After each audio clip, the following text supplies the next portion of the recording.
सुलोचना वासुकी नाग की पुत्री और लंका के राजा रावण के पुत्र मेघनाद की पत्नी थी। लक्ष्मण के साथ हुए एक भयंकर युद्ध में मेघनाद का वध हुआ। अपने पति की मृत्यु का समाचार पाकर सुलोचना ने अपने ससुर रावण से राम के पास जाकर पति का शीश लाने की प्रार्थना की, किंतु रावण इसके लिए तैयार नहीं हुआ।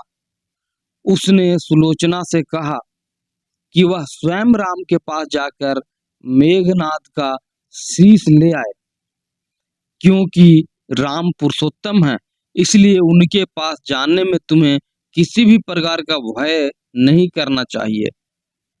रावण के महापराक्रमी पुत्र इंद्रजीत मेघनाद का वध करने की प्रतिज्ञा लेकर लक्ष्मण जिस समय युद्ध भूमि में जाने के लिए तैयार हुए, तब राम उनसे कहते हैं, लक्ष्मण, रण में जाकर तुम अपनी वीरता और रण कौशल से रावण पुत्र मेघनाद का वध कर दोगे, इसमें मुझे कोई भी संशय नहीं है। परंतु एक बात का विशेष ध्यान रखना कि मेघनाद का मस्तक भूमि पर किसी भी प्रकार ना गिरे, क्योंकि मेघनाद एक नारी व्रत का पालक है और उनकी पत्नी परम प्रतिव्रता है। ऐसी साध्वी के पति का मस्तक अगर पृथ्वी पर गिर पड़ा तो हमारी सारी सेना का विध्वंस हो जाएगा और हम युद्ध में विजय की आशा हमें त्यागनी पड़ेगी। लक्ष्मण अपनी सेना लेकर चल पड़े। समर भूमि में उन्होंने वैसा ही किया। युद्ध में अपने बाणों से उन्होंने मेघनाद का मस्तक उतार लिया, पर उसे पृथ्वी पर नहीं गिरने दिया। हनुमान उस मस्तक को रघुनंदन के पास लेकर आए।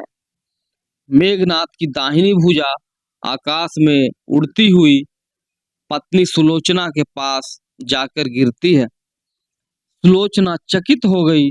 दूसरे ही क्षण अत्यंत दुख से कातर होकर विलाप करने लगी, पर उसने भुजा को स्पर्श नहीं किया।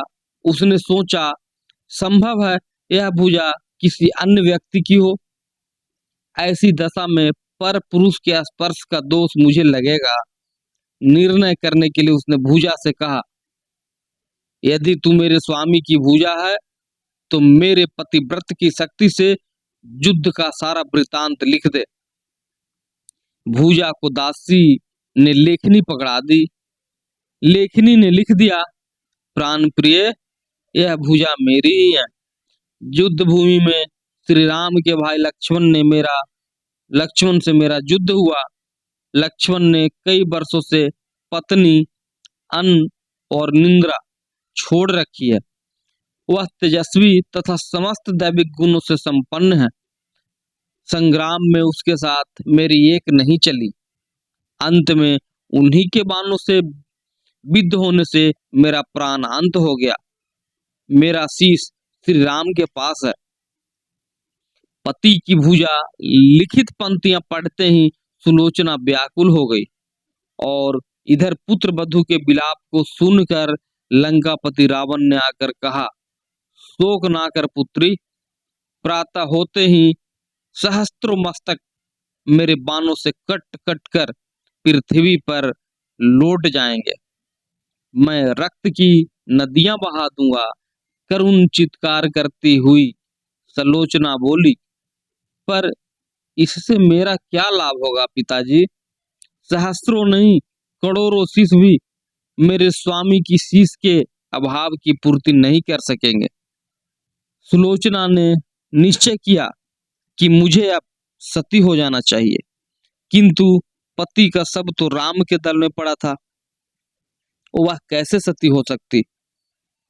जब अपने ससुर रावण से उसने अपना अभिप्राय कहकर अपने पति का शव मांगने के लिए कहा, तब रावण ने उत्तर दिया, देवी, तुम स्वयं ही राम दल में जाकर अपने पति का शव को मांग कर ले आओ।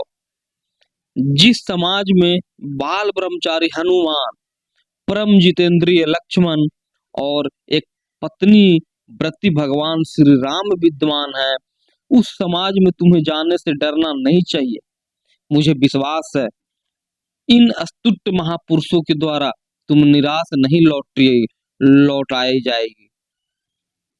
सुलोचना के आने का समाचार सुनते ही श्री राम खड़े हो गए और स्वयं चलकर सुलोचना के पास आए और बोले, देवी, तुम्हारे पति विश्व के अनंतम योद्धाओं और पराक्रमी थे।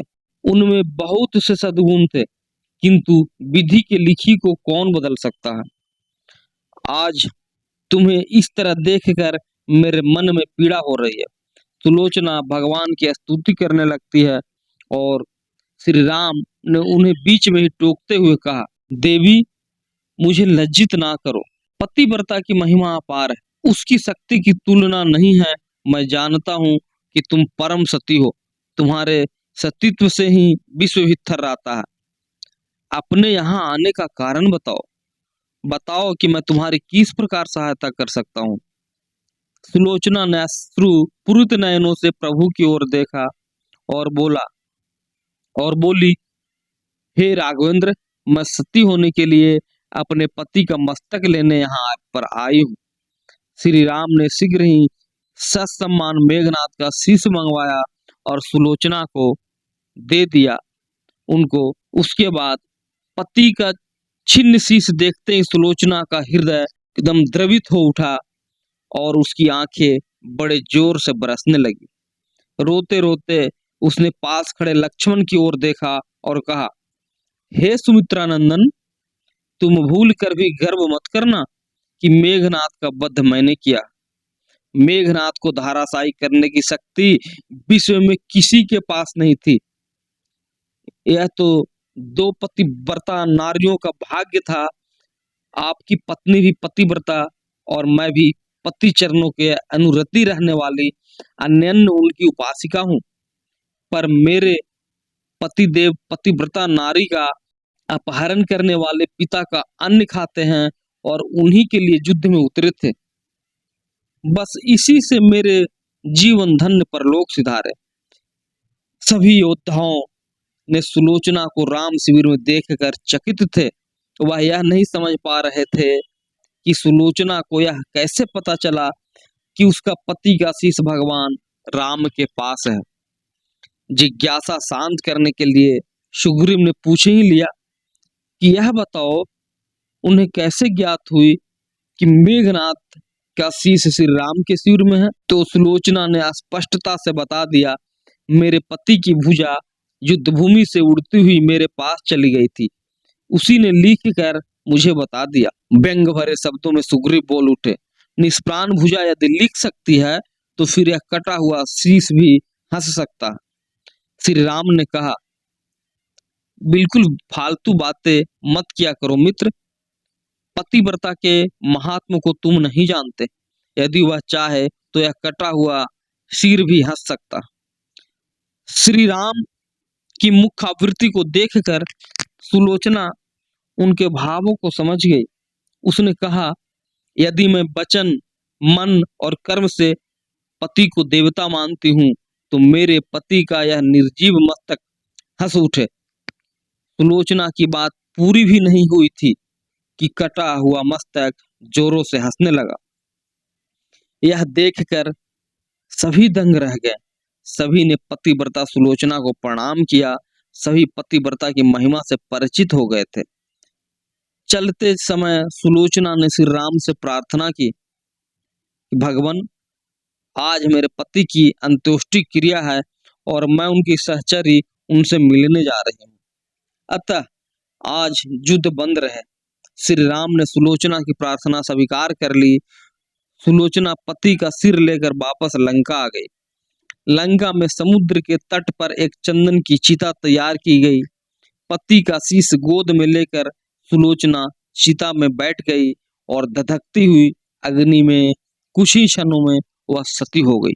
तो दोस्तों, अगर ये कहानी अच्छा लगा तो हमारे चैनल को सब्सक्राइब करें और बेल आइकन को भी प्रेस करें और अपने चीर परिचितों को साथ भी शेयर करें, ताकि इस तरह से हमारे धार्मिक ज्ञान और भक्ति का यह संगम चलता रहे और आपको इसी तरह से आगे आने वाले वीडियो भी सबसे पहले मिल सके। जब तक के लिए जय श्री राम।